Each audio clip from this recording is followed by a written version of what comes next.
क्यों? कहा दुल्हन की पीठ पर मस्सा था काला, इस वजह से तलाक होगी, हमें बताया नहीं गया। याद रखो रब्बे जुल जलाल के हुजूर, फिर तुम्हें भी खड़ा किया जाएगा और उस मौला को देर नहीं लगती। तुमने उसके काले तिल पर तलाक दी, अगर वो मौला चाहे तो तुझे कैंसर में सड़ा भी सकता है। दुनिया तुझे सूंघने भी नहीं आएगी, तुझे देखने भी ना आएगी। तुम क्या समझते हो ऐब इंसान खुद देता है? बीमारियां ये रब की तरफ से आती हैं, मौला की तरफ से आती हैं। जिन चीजों को तुमने ऐब समझ करके ठुकरा दिया, क़यामत के दिन अगर मौला तुम्हें सड़ा गला समझकर ठुकरा दे, किसको मदद के लिए पुकारे? अजीजा ने गिरामी, अगर हम देखें तो ख्वाहिशात कभी हमारी खत्म नहीं होती, हमारी तमन्नाएं कभी खत्म नहीं होती। हम सिर्फ इस बात पर क़नाअत कर लें, अल्लाह अज़्ज़ व जल ने जितना हमें दिया है यही हमारे लिए बहुत है। और शुक्र की जिंदगी इतनी प्यारी है। बनी इसराइल में एक नौजवान और एक लड़की दोनों मोहब्बत करते थे। ये कैसे लोग हैं, मोहब्बत करते थे और दुआ बहुत किए कि अल्लाह हमारा निकाह आपस में हो जाए। निकाह हो गया। निकाह होने के बाद इसको इमाम गजाली ने लिखा है, औरत रात में खड़ी हो गई कि बहुत मेहनत के बाद मौला ने, बहुत दुआओं के बाद मौला ने मुझे अच्छा दूल्हा, मेरा महबूब मुझे दे दिया है। तो शुक्राने के लिए खड़ी हुई, सुबह हो गई, रात में दोनों मुलाकात नहीं कर सके। दूसरी रात आई, फिर आप बिस्तर पे जाने से पहले खातून ने सोचा कि रब का शुक्र अदा कर लूं कि मेरे मांगी हुई चीज उसने दे दिया, मेरी मांगी हुई चीज उसने दे दिया। दोनों रात भर खड़े होते थे। इस तरह रब ताला के शुक्र में इनके 80 साल गुजर गए, 80 साल गुजर गए और दोनों एक दूसरे से मुलाकात भी नहीं कर पाए। ये वो बंदे हैं रब ताला के जिन्होंने मौला ताला से कुछ पूछा तो मौला ने उन्हें दिया, मगर अपनी ख्वाहिशात को मार करके उन्होंने मौला को राजी करने की कोशिश की। ऐ मेरे अजीज नौजवानों, आज अगर तुम ये सोचते हो मेरी जवानी अभी अभी निकली है, मुझे थोड़ा सा एंजॉय करने के लिए टाइम दिया जाए, आज मां की बातें कड़वी लगी, बाप की बातें बहुत सख्त लगती हैं बच्चों को, और वो 4 दिन की महबूबा की बातें बड़ी मीठी लगती हैं, बहुत प्यारी लगती हैं। माओं को ठुकरा दिया नौजवानों ने गली कूचे की औरतों के लिए, या वो लड़की जिसको 18 साल बाप ने घर में रखकर हर ख्वाहिश पूरी की, किसी ऐरे गैरे का हाथ पकड़कर भाग गई और उसके बाद पूछने पर यह कहती है मुझे मेरे बाप ने क्या दिया है? इस नौजवान ने तो मुझे 5000 का जोड़ा पहनाया है, मुझे 5000 का जोड़ा पहनाया है। ये हैं ख्वाहिशात को जिन्होंने माबूद बनाया, अपनी तबीयतों को जिन्होंने माबूद बनाया, शैतान उन्हें कहीं का नहीं छोड़ता। रब ताला से वो इतने दूर हो जाते हैं, इतने दूर होते हैं। अल्लाह अल्लाह, मैं आखिरी बात करने जा रहा हूं मेरे अजीजों। एक बात ये भी याद रख लो है नौजवानों, पलटने का हमारे पास अब भी वक्त है। अगर हम पलट आए तो हमारी पकड़ नहीं करेगा मौला। मैं चंद दिन पहले एक ऐलान देख रहा था, कोई मुजरिम जेल से भागा हुआ, लोग पुलिस थाने से या डिपार्टमेंट से ऐलानात और उसका खाका, उसका जो है नक्शा बनाकर जगह जगह दीवारों पर चिपकाया गया है, फलां भागा हुआ है, इसे पकड़ करके जो लाएगा 5 लाख का इनाम। ये जेल तोड़ करके भागा है, इसे लेकर के आए तो 5 लाख का इनाम, या बता दे तो उसे इनाम। लोगों ने इनाम की बारिशें रख दी हैं और उसका ये खाका नक्शा गलियों में सब जगह है, पेपरों में ऐलान है। मैंने सोचा थोड़ी देर के लिए, जिस दिन ये पकड़ा जाएगा तो अब ये पहले से भी बड़ी जेल में जाएगा और पता नहीं फांसी की सजा भी हो जाए। फिर थोड़ी देर के बाद ये ख्याल आया, कुरान की आयत पढ़ रहा था, या अय्युहल इंसानु मा गर्रक बिरब्बिकल करीम, ऐ इंसान तुझे कौन सी चीज ने रब से दूर किया है? कौन सी चीज है जिसने तुझे घमंड में डाल दिया? तू भाग गया है मौला से। रब ताला ये चाहे तो वो भी ऐलान करता कि मेरा फलां बंदा मुझसे बगावत करते भागा हुआ है, ऐ फरिश्तों पकड़ लाओ उसको, जहां मिले वहां से पकड़ करके लाओ। नहीं, भागे हुए बंदों के लिए रब ताला ये ऐलान फरमा रहा है, ए बंदे तू आ जा, तेरी सब चीजें मैं माफ कर दूंगा, वापस आ जा, सब चीजें पहले की माफ कर दूंगा, तुझे जो कुछ किया है सब बख्श दूंगा, अपने महबूबों में शामिल रखूंगा।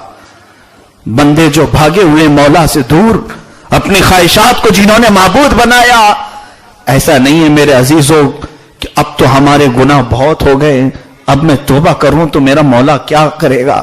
नहीं, मेरे आका सल्लल्लाहु अलैहि वसल्लम से रब ताला इरशाद फरमाता है, बनी आदम सब खता करते हैं, आदम की औलाद सब गुनाह करती है, लेकिन उनमें से मुझे सबसे ज्यादा वो बंदा पसंद है खता करने के बाद मुझे मनाने के लिए आ जाता है। फरिश्ते कहते हैं, ए मौला ये कितनी मर्तबा गुनाह करता है, फिर तौबा करता है, फिर गुनाह करता है, फिर तौबा करता है, तो उसे कुछ करता नहीं। रब ताला फरिश्तों से फरमाता है, फरिश्तों वो बार बार मेरे पास इसलिए आता है कि मुझे रहीम समझता है। दुनिया में कोई बार बार किसी से माफी नहीं मांगता।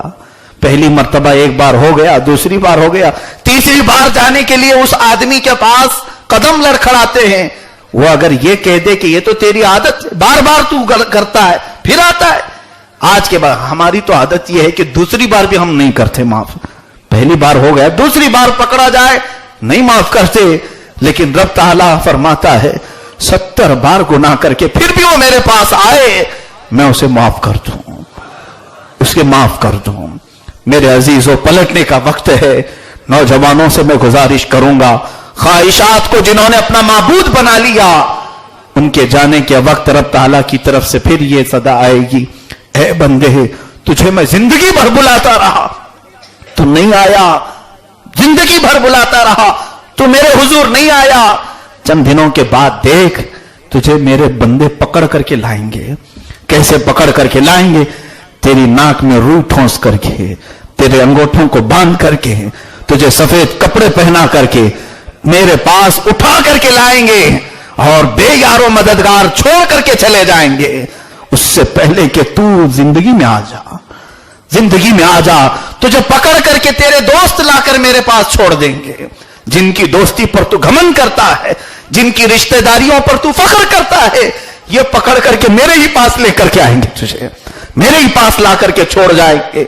मेरे अजीजों, ऐसे हजारों हमारे दोस्तों को हम बांध करके ले जाकर छोड़ आए हैं मौला के पास। आज हम जानते भी नहीं रब ताला ने उनके साथ क्या किया, हम तो उन्हें अंदर दबा करके चले आते हैं। एक दिन हमारे साथ भी यही होने वाला है। मौला बुला रहा है, हय्या अलस सलाह, हय्या अलल फलाह, आओ मेरी तरफ, नमाज की तरफ आओ, भलाई की तरफ। नहीं जाना चाहते न जाओ, तुम्हारे दोस्त ही पकड़ करके ले जाएंगे, तुम्हारा बाप बांध करके ले जाएगा, तुम्हारे भाई बांध करके ले जाएंगे। मुझे बात ये याद आती है, जब हम अपने ही बाप को अपने जनाजे में रखते हैं, संवारते हैं, ये हमारा ख्याल भी नहीं आता कि हम कहां छोड़ने जा रहे हैं, कहां लेकर के जा रहे हैं। आपने सोचा कभी? पेट पर भी बांध देते हैं मैयत को, नाक में रुई ठोंसते हैं और आंखों में कानों में हम बंद करने के लिए पट्टियां लगाते हैं। हुक्म तो यह है पेट पर वजन चीज रख दो, फूल ना जाए। हम उनके अंगूठों को, पैरों को ऐसे बांधते हैं, कभी कभार जनाजे में देखकर लगता है मुजरिमों को जैसे बांध करके ले जाया जाता है। ऐसे ही हमारा आखिरी वक्त आया है जब रब ताला के हुजूर हमें बांध करके हमारे दोस्त और अहबाब, हमारे रिश्तेदार ले जा करके छोड़ेंगे। फिर याद रखना, उस मौला के अलावा कोई कब्रिस्तान में हमारा नहीं होगा। दोस्ती उससे करो जो रब ताला फरमाता है, ऐ मेरे बंदे, जब सारी दुनिया तुझे छोड़ करके जाएगी तब मैं तेरी दोस्ती का हक अदा करूंगा। और तूने जिन लोगों को अभी दोस्त बनाया सब छोड़ करके जाएंगे, तेरी दोस्ती नहीं निभाएंगे। रब ताला हमें अपनी ख्वाहिशात के खिलाफ की तौफीक अता फरमा। मौला ताला हमारी आंखों को हया अता फरमा, हमारी ख्वाहिशात को खत्म फरमा दे, नफ्से अम्मारा की शरारतों से बचा ले, रब्बल आलमीन हमारे घर टूटने से बचा ले। ए अरहमर राहिमीन, तू जो चाहे तो आज हमारे सब दिल मैल धुल जाए। ए करीम खुदा, तूने तो फरमाया जब मेरे बंदे से मैं मोहब्बत करता हूं तो अपने घर तक बुलाता हूं, अपनी मस्जिदों तक बुलाता हूं। आज जितने तेरे इस मुकद्दस छत के नीचे आए हैं, इन सबको तूने ही बुलाया है। मौला, दुनिया में जब कोई बुलाता है तो बगैर दिए और बगैर खिलाए वापस नहीं करता। तू करीम है मौला, तू रहीम है, तेरा दस्तरखान वसी है। जितने आज तेरे घर में आए हैं सबको बख्शिश का खाना खिला दे। मगफिरत का खाना खिला दे। रब्बुल आलमीन जहन्नम से आजादी का परवाना सुना दे। ए अजीज खुदा, हमसे माओ से ज्यादा मोहब्बत करने वाले मौला, हमारी आंखें गैरों के हुस्न में तबाह हुई हैं, इन आंखों को जमाले मुस्तफा नसीब फरमा दे, इन आंखों को जमाले मुस्तफा नसीब फरमा दे। मौला हमारे घरों की बच्चियों को इज्जत व आबरू नसीब कर, हमारे घरों में नेक और सालेह गुलामान हसनैन करीमैन पैदा कर। मौला हमारे नफरतों को खत्मा फरमा। आज जालिमों को तूने जो हमारे सरों पर मुसल्लत किया, हमारा ये यकीन है ये हमारे बुरे अमाल की सबब है, हमारे बुरे गुनाहों की वजह है। मौला तेरे हुजूर तौबा करते हैं, इन काफिरों के जुल्म से हम सबको आजाद फरमा दे। रब्बुल आलमीन हम सबको तेरी इबादतों में झुकने का लुत्फ अता कर, पेशानियों में तेरे हुजूर तड़पने की ज़ौक़ अता फर, हमारी आंखों को तेरे हुजूर रोने का गम अता फर। वसल्लल्लाहु तआला